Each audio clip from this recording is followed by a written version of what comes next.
Question number है 226। संविधान सभा का अस्थाई अध्यक्ष के रूप में किसे निर्वाचित किया गया था, किसे चुना गया था अस्थाई अध्यक्ष। तो देखिए, जब संविधान सभा की बैठक शुरुआत हुई तो सबसे पहले अस्थाई अध्यक्ष चुना गया था, लेकिन यहाँ पे पूछा है अस्थाई अध्यक्ष। तो इसका जो राइट उत्तर होगा ऑप्शन नंबर सी हो जाएगा, डॉक्टर राजेंद्र प्रसाद। लेकिन इससे पहले जब पहली बैठक संविधान सभा की जब बैठक हुई थी तो सबसे पहला अस्थाई अध्यक्ष चुन लिया गया, डॉक्टर सच्चिदानंद सिन्हा को चुन लिया गया। लेकिन जब अगली बैठक हुई तो उसमें अस्थाई अध्यक्ष चुनने की बात आई तो उसमें डॉक्टर राजेंद्र प्रसाद को अस्थाई अध्यक्ष के रूप में चुना। तो इसका राइट उत्तर होगा ऑप्शन नंबर सी। अब जैसे कि यहाँ पे बी आर अम्बेडकर है, ये बी आर अम्बेडकर संविधान सभा में प्रारूप समिति जो थी उसके अध्यक्ष थे डॉक्टर बी आर अम्बेडकर साहब। और बी एन राव जो थे वो संवैधानिक सलाहकार थे, बी एन राव संवैधानिक सलाहकार थे। नमस्कार दोस्तों, आज की ये 10वीं क्लास है, आप लोगों को जरूर पसंद आएगी। और 1000 क्वेश्चन मैं सीरीज करा रहा हूँ, पूरा लूसेंट का निचोड़ रहेगा इस बुक का। तो आप लोग पूरी वीडियो जरूर देखा करिए और अपने दोस्तों के साथ जरूर शेयर किया करें। और ये सभी एग्जामों के लिए आपको फ़ायदा रहेगा, जैसे भी रेलवे, बैंक, एसएससी, जो भी एग्जाम्स, स्टेट के भी एग्जाम जो भी हैं, सभी में आपको जीएस अगर आती है तो वहाँ से आपको फ़ायदा मिलेगा। और ये आज की 10वीं क्लास है। क्वेश्चन नंबर है 227। 227 क्वेश्चन नंबर कह रहा है कि संविधान का अनुच्छेद 360 में किसका प्रावधान है। तो आर्टिकल 360 में क्या है, क्या बताता, तो इसका जो राइट उत्तर हो जाएगा वित्तीय आपातकाल स्थिति लागू करना। ऑप्शन नंबर ए इसका सही हो जाएगा, वित्तीय आपात स्थिति लागू करना। जब वित्तीय आपातकाल लागू होगा तो वो 360 आर्टिकल के अकॉर्डिंग लागू होगा। अब मैं आपको बता देता हूं, आपातकाल 3 तरीके से लागू होता है। आपातकाल तीनों एक साथ मैं इसलिए बता रहा हूं जिससे आपको कभी भी कोई पूछेगा तो आप बता दीजिएगा। आर्टिकल्स भी बता दूंगा और इसका कारण भी बता दूंगा। देखिए, एक होता है 352 आर्टिकल, और एक होता है 356, और एक होता है 360। देखिए, जब 352 कब लगेगा, जब आपका किसी स्टेट में, जब ये राष्ट्रीय आपातकाल लग जाएगा, पूरे देश में लगेगा, तो वो 352 के अकॉर्डिंग लगेगा, आर्टिकल 352 के अनुसार लगेगा। और 356 क्या कहता है कि 356 जब किसी राज्य में, किसी अकेले राज्य में लगाना होगा तो वो 356 के थ्रू अकॉर्डिंग लगाया जाता है, 356 आर्टिकल के अकॉर्डिंग लगाया जाता है। और 360 यही है हमारा वित्तीय आपातकाल। वित्तीय आपातकाल तब बहुत क्रिटिकल सिचुएशन में लगता है, लेकिन अभी तक वित्तीय आपातकाल एक बार भी नहीं लगा। और 365 आर्टिकल, और ये जो राज्यों में हमेशा कहीं ना कहीं लगा ही रहता है। और 352 ये भारत में अभी तक 3 बार लग चुका है, क्योंकि ऐसे क्वेश्चन पूछ लेता है।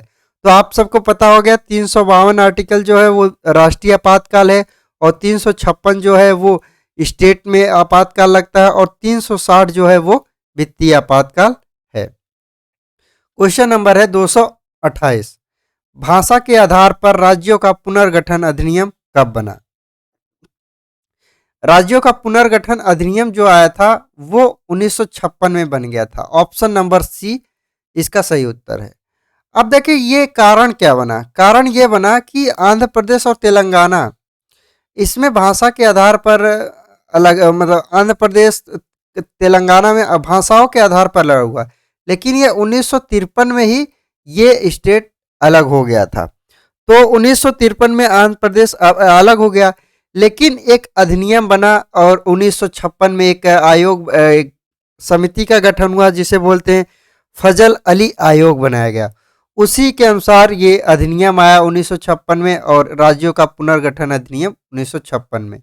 इसका राइट उत्तर हो गया ऑप्शन नंबर सी। इसी के द्वारा राज्यों में अगर भाषा के आधार पर राज्य का बंटवारा होता है तो इसी के अनुसार, इसी अधिनियम के अनुसार होता है।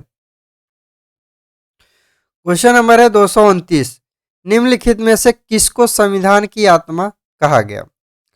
देखिए, संविधान की आत्मा अगर पूरे संविधान को देखा जाएगा तो प्रस्तावना को संविधान की आत्मा लोगों ने कहा है। ऑप्शन नंबर सी इसका सही हो जाएगा। इस प्रस्तावना में ये है कि पूरे जो संविधान निर्माता थे उनके विचार इसी पूरे प्रस्तावना में ही समाहित है। तो प्रस्तावना को ही संविधान की आत्मा कहा गया है। लेकिन अगर कभी कभी बी आर अम्बेडकर के द्वारा पूछ लेता है कि बी आर अम्बेडकर ने किसे संविधान की आत्मा कहा है, तो आर्टिकल जो है 32 आर्टिकल को संविधान की आत्मा किसने कहा है? बी आर अम्बेडकर साहब जी ने कहा है। तो बाबा साहब अम्बेडकर ने आर्टिकल 32 को ही संविधान की आत्मा कहा है, लेकिन संविधान निर्माताओं ने प्रस्तावना को संविधान की आत्मा बोला है। और इसी प्रस्तावना को इंग्लिश में बोलते हैं प्रीएम्बल। क्वेश्चन नंबर है 230। पहली बार प्रस्तावना में संशोधन कब किया गया? प्रस्तावना मैंने अभी बताया कि संविधान की क्या है? आत्मा है। तो जो इसमें पहली बार संशोधन हुआ वो 42वां संविधान संशोधन हुआ, और ये संशोधन आया था कब? 1976 में।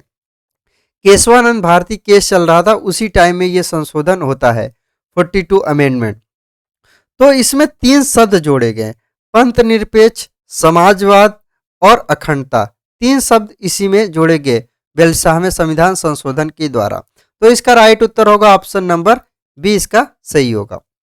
अब देखिए यहाँ पे और ऑप्शन है, जैसे 44वें संविधान संशोधन में क्या है कि जो हमारा संपत्ति का मौलिक अधिकार था, इसे एक विधिक अधिकार बना दिया गया 44वें संविधान संशोधन के द्वारा। 231, भारतीय संविधान का कौन सा भाग प्रेस की स्वतंत्रता के सुनिश्चित करता है? तो देखिए, प्रेस की स्वतंत्रता या बोलने की स्वतंत्रता जो है वो आर्टिकल 19 में है। ऑप्शन नंबर सी इसका सही हो जाएगा। फ्रीडम ऑफ स्पीच मतलब इसी में है, बोलने की स्वतंत्रता इसी में दी जाती है। अब देखिए और भी जैसे ऑप्शन है आर्टिकल 20। आर्टिकल 20 में है अपराधों के लिए दोष सिद्ध के संबंध में संरक्षण। अगर कोई अपराधी दोष सिद्ध हो गया उसका, तो भारत सरकार उसको क्या करेगी? संरक्षण प्रदान करेगी। और आर्टिकल 21 क्या है? इसमें है प्राण और दैहिक स्वतंत्रता, इसी आर्टिकल 21 में है।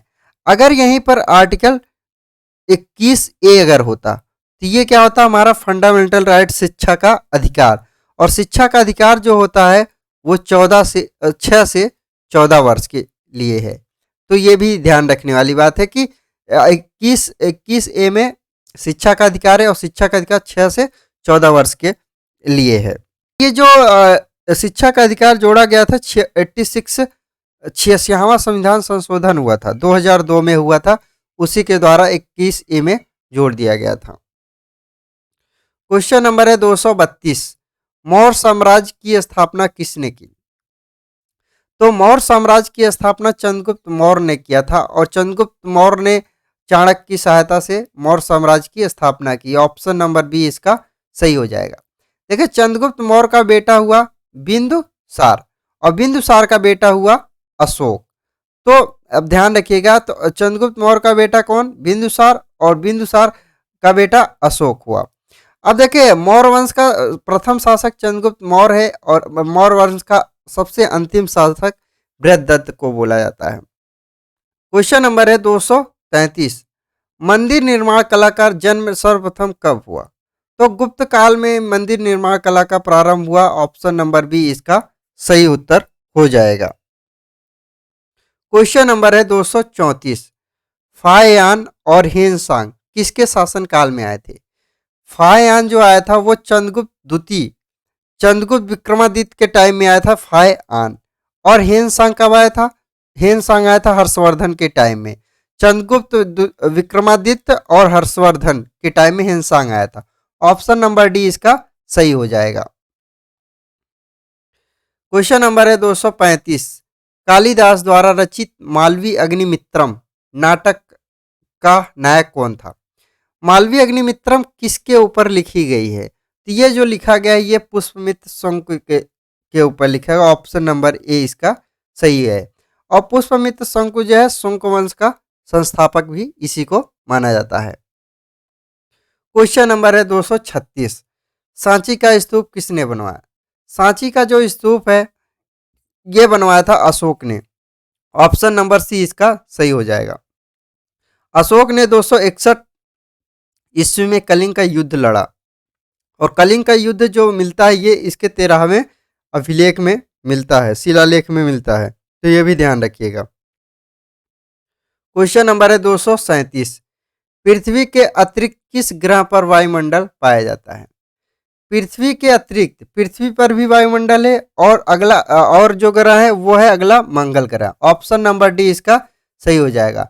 मंगल ग्रह पर भी वायुमंडल पाया जाता है, इस पे भी जीवन संभव है, ऐसा खोजा जा रहा है अभी। देखिए बुध के जो ग्रह है ये सूर्य के सबसे निकट ग्रह हैं बुध।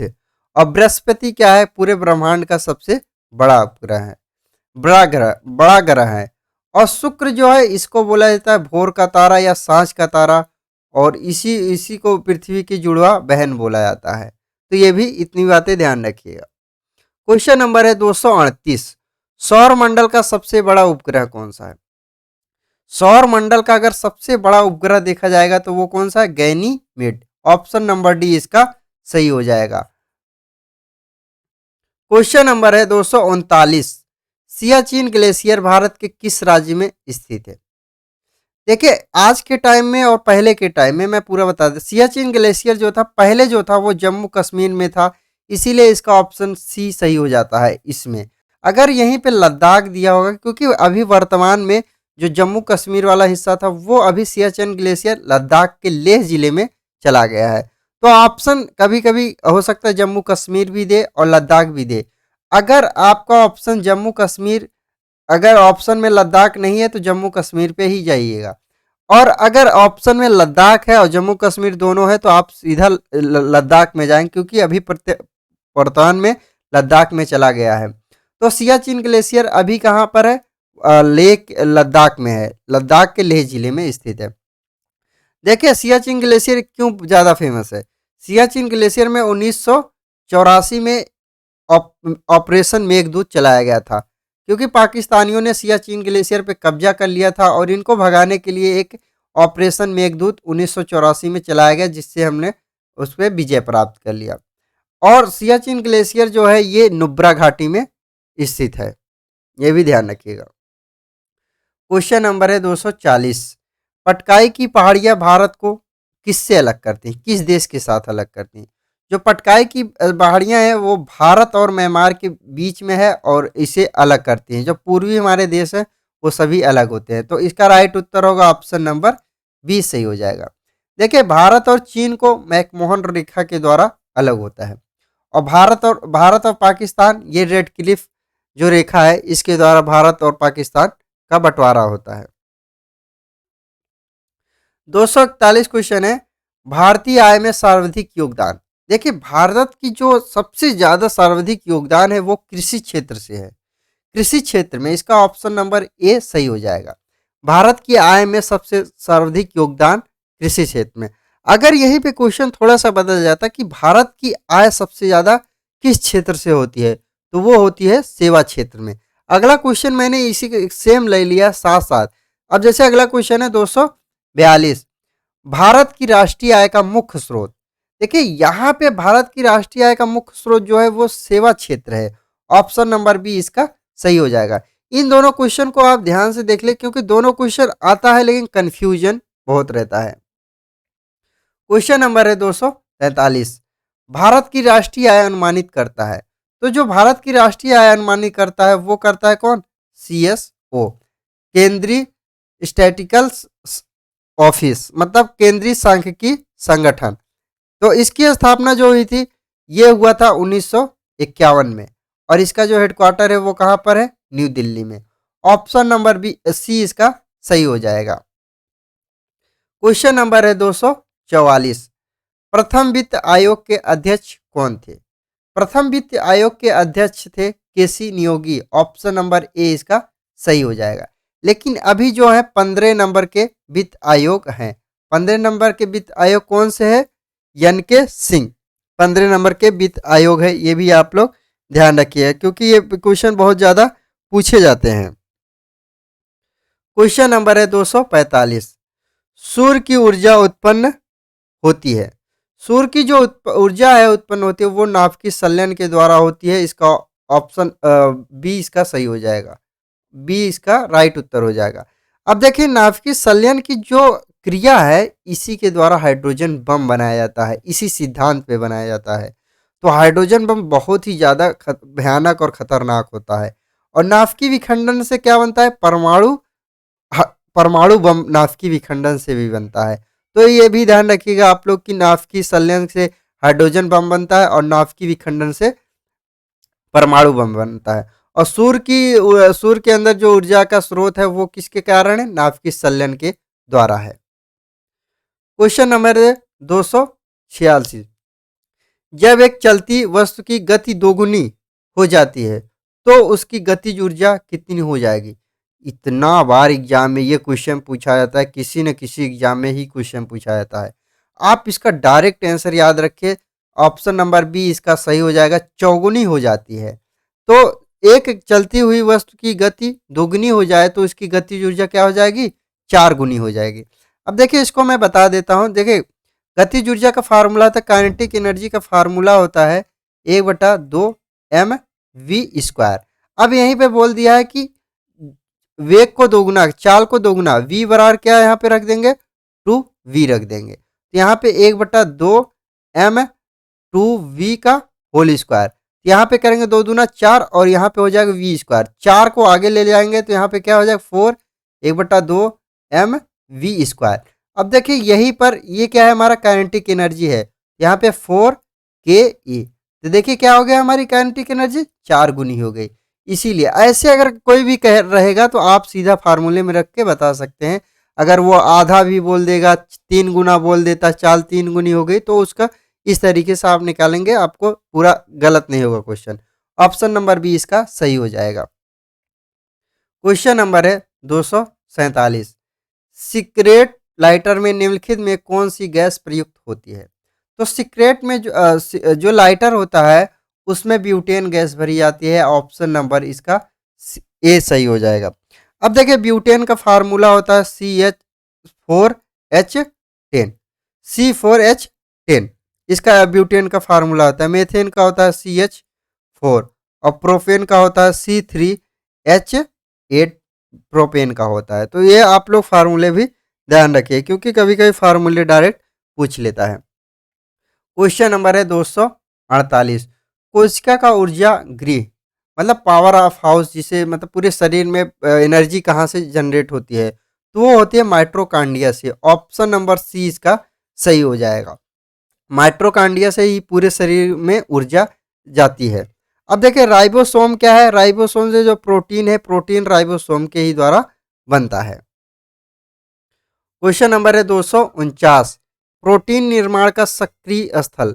अभी मैंने बताया प्रोटीन कहाँ से बनता है, राइबोसोम में प्रोटीन बनता है। और माइट्रोकांडिया क्या है, इसी को पावर ऊर्जा गृह बोला, ऊर्जा घर बोला जाता है माइट्रोकांडिया को। और लाइसोसोम क्या है कि जैसे हम लोग कोई चीज़ खाते हैं लाइसोसोम में, तो लाइसोसोम पचाने का काम लाइसोसोम करता है। 250, BIOS का विस्तृत रूप क्या है, इसका फुल नाम पूछा है बस सीधा फार। तो इसका पूरा नाम है basic input output system. Option number B इसका सही हो जाएगा। अब देखिए और भी जैसे पूछ लेता है तो मैं आपको यहाँ पे और भी उसके बता देता हूँ फुल नेम, क्योंकि ये भी बहुत पूछा जाता ही जाता है। जैसे देखिए PDF का पूछ लेता है, कभी कभी एग्जाम में बहुत पूछता है PDF का, पोर्टेबल डॉक्यूमेंट्स फॉर्मेट इसका फुल नेम होता है। और एक पूछ लेता है ALU, इसका पूछ लेता है, इसका होता है अर्थमेटिक लॉजिक यूनिट। और एक पूछता है LAN, ये भी पूछता है लोकल एरिया नेटवर्क, L से लोकल, A से एरिया, N से नेटवर्क। और पूछता है MAN, ये भी पूछ लेता है मेट्रोपॉलिटन एरिया नेटवर्क, इसका हो जाएगा। और एक होता है WAN, इसका हो जाएगा वाइड एरिया नेटवर्क। मैंने इतने फुल नेम एक साथ आपको इसलिए बता दिया जिससे कि जो एग्जाम बहुत ज़्यादा पूछा जाता है, मैं साथ साथ, क्योंकि मैंने बताया कि इसका इस वीडियो का मतलब है पूरा आपकी लूसेंट कवर होना, तो ऐसा नहीं सारे क्वेश्चन करा हम नहीं सकते, क्वेश्चन के साथ साथ और भी एडिशनल फैक्ट जो होगा और भी साथ साथ फैक्ट को मैं भी ऐड करते जाऊंगा। और आप लोग को वीडियो अच्छी लग रही होगी और पसंद आ रही होगी और लाइक ज़रूर कर दिया करो दोस्तों, क्योंकि उससे हमें मोटिवेशनल मिलता है। और आप लोगों से मुलाकात होगी अगले वीडियो में। जय हिंद।